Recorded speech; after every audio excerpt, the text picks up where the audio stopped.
بەڕێز زیرەک کەمال ڕابشکاری سەرۆکیاریمی کوردستان لێرە لەگەڵما زۆر بەخێر بێ. کەمێکی دیکە کۆبوونەوەیکی زۆر گرنگ لە هەولێر بەڕێوە دەچێت. گرنگی ئەم کۆبوونەوەی بە تایبەتی لەم کاتە هەستیارەدا چۆن دەبینی و هەرێمی کوردستان دەتوانێت چ ڕۆڵێکی کاریگەر لەم نێوانەدا بگێڕێت؟ دیارە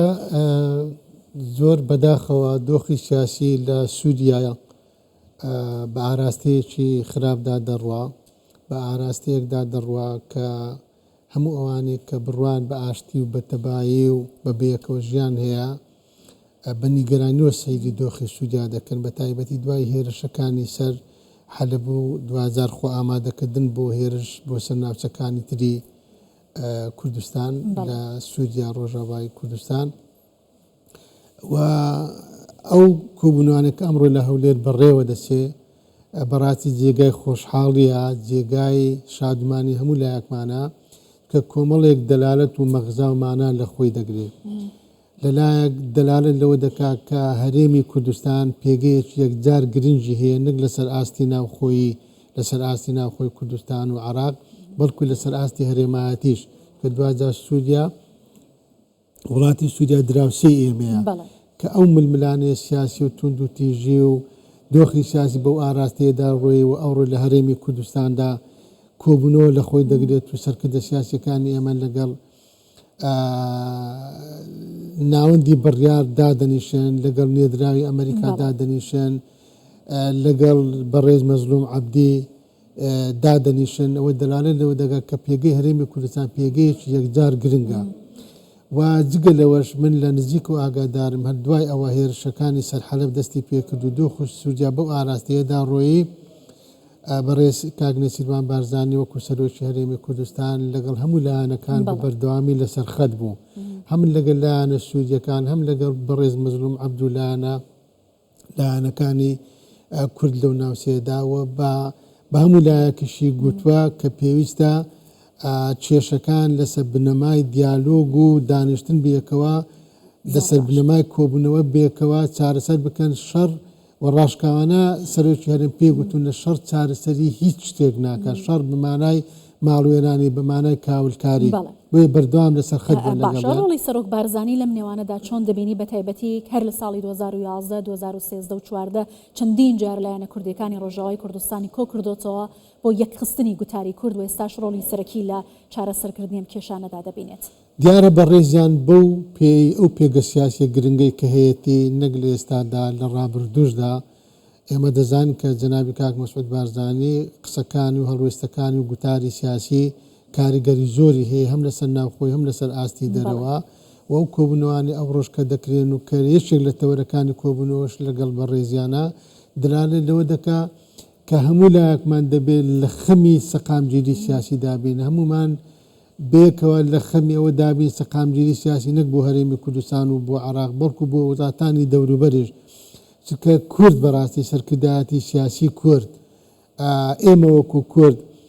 تەمەنای ئەوە ناکەین، حەز بەوە ناکەین شەڕ لە هیچ کامێک لە وڵاتانی دەوروبەر هەبێ، حەز دەکەین لە هەموو وڵاتانی دەوروبەرمان لە ئێران، لە تورکیا، لە سووریا، لە عێراق، لە کوێت، لە مەغرب، لە ئەردەن، لە هەموو وڵاتانی دەوروبەر سەقامگیری سیاسی هەبێ، دیموکراتیەت هەبێ، لەسەر بنەمای دیموکراتیەت و عەقلانیەت مافی نەتەوەکان و پێکهاتەکان بسەلمێنرێ، ئارامی و ئاسایش هەبێ بۆ ئەوەی هەموو لایەکمان دەتوانین لەو ڕێگایەوە ژیانێکی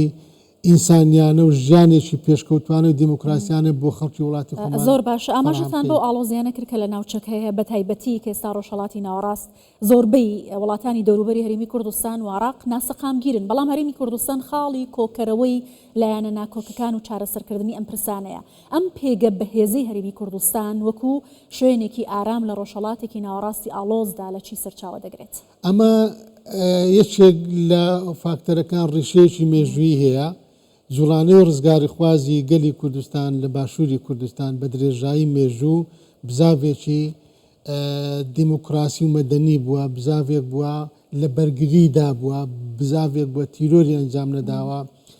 لە گەورەترین هێرش و پەلاماردانەکان ڕژێمی بەعس و پێش ڕژێمیش بۆ سەر کوردستان بۆ سەر باشووری کوردستان حیزب و لایەنە سیاسەکانی ئێمە شۆڕشی کوردستان سەرکردایەتی شۆڕشی کوردستان پەنای بۆ توند و تیژی نەبردووە، پەنای بۆ ڕەشەکوژی نەبردووە، بەڵکو لەسەر بنەمای بەرگریکردن لەمانەوە بەرگریکردن لە کوردستان و میلەتەکەی پەیڕەوی کردووە واتە ئێمە لە باشووری کوردستان بە درێژایی مێژوو کاری تیرۆریستیمان بەرامبەر بە ڕژێمی فاشی و دکتاتۆریەتیش ئەنجام نەداوە ئەمە سنگ و قورسایەکی گەورەی بە باشووری کوردستان و بەگەلی کورد و بە شۆڕشی کورد و سەرکردایەتی ئێمە بەخشیوە ئەوە بۆتە خاڵێکی زۆر گرنگ دوو لە دوای ڕاپەڕینیش بە بەردەوامی ئێمە داوامان لە هەموو لایەنەکان نەک لەسەر ناوخۆی لە وڵاتانی دەوروبەریش کردووە بە ڕێگای دیالۆگ بە ڕێگای دیموکراتی بە ڕێگای بێکەوە کارکردن کێشە و ململانەکانی خۆیان چارەسەر بکەن توند و تیژی و کوشتن و بڕین چارەسەری هیچ کێشەیەک ناکە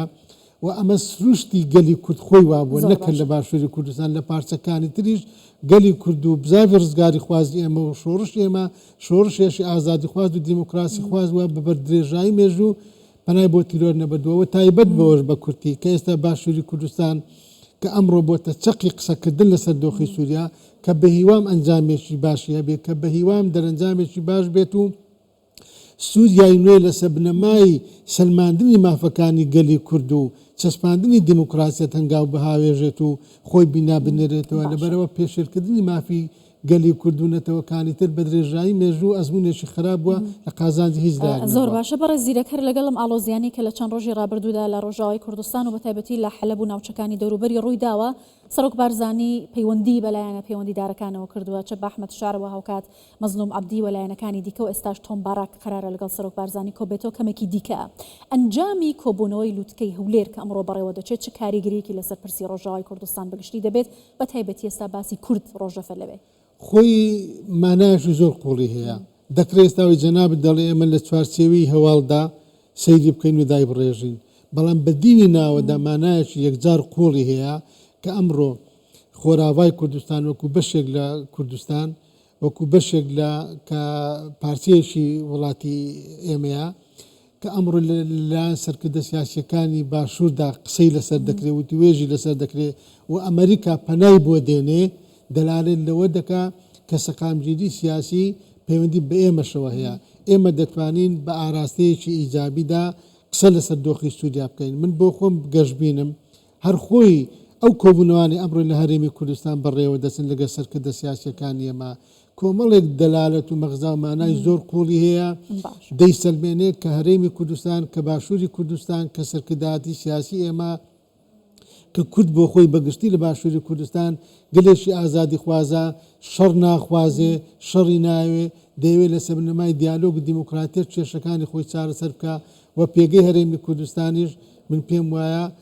بۆیە ئەمریکا هاتووە دادەنیشێت لەگە سەرکردە سیاسیەکانی ئێمە کە ئەو پێگەیە بۆتە یعنی قورسایەکی وای پەیدا کردووە کە دەتوانێت کاریگەری ئیجابی بەسەر دەوروبەری خۆشەوە زۆر باشە بەلامەوە گرنگە بۆ چوونی جەنابشت سەبارەت بە ڕووداوەکانی ڕۆژاوای کوردستان و سووریا بزانم مەرسومێکی کۆماری لەلایەن سەرۆکی سووریا بۆ مافەکانی کورد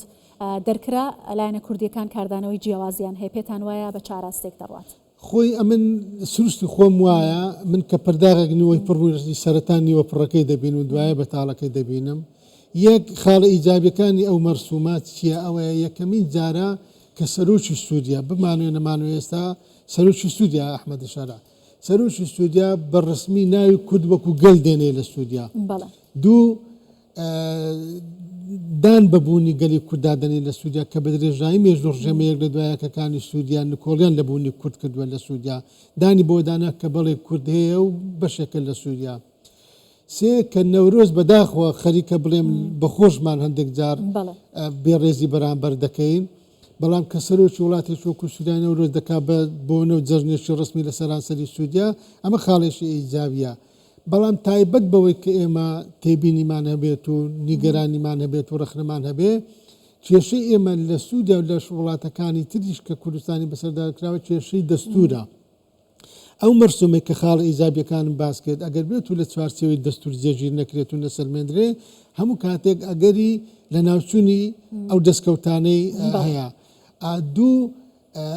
دەبێ ئەوە بزانێت چارەسەرکردنی کێشەی کورد لە سووریا لە ڕۆژاوای سووریا بە فەرامۆشکردنی لایەنەکانی تر نابێ تۆ بتەوێ هەسەدە فەرامۆش بکەی ئەنە کەسە فەرامۆش بکەی حیزبی لایەنە سیاسەکان و سەرکردایەتی سیاسی کورد لە ڕۆژاوای کوردستان فەرامۆش بکەی پێتوان لە دەرەوەی ئەوان دەتوانێت کێشەکە چارەسەر بکەی ئەمەش پێم وایە ئەزموونێکە خزمەت ناکە پێشترەوە تاقی کراوەتەوە لە ساڵی هەفتاکان کە کاتی خۆی ڕژێمی ئەو سای عراق ویستی لە دەرەوەی شۆڕش و بزوتنەوە ڕزگاری خوازی گەلی کورد بیان نامەیەکی دەرکرد و پێوا کێشەی کورد لە دەرەوەی شۆڕش چارەسەر دەکرد لە دەرەوەی شۆڕشی کورد پێم ئەو ئەزمونە نابێت دووبارە بێتەوە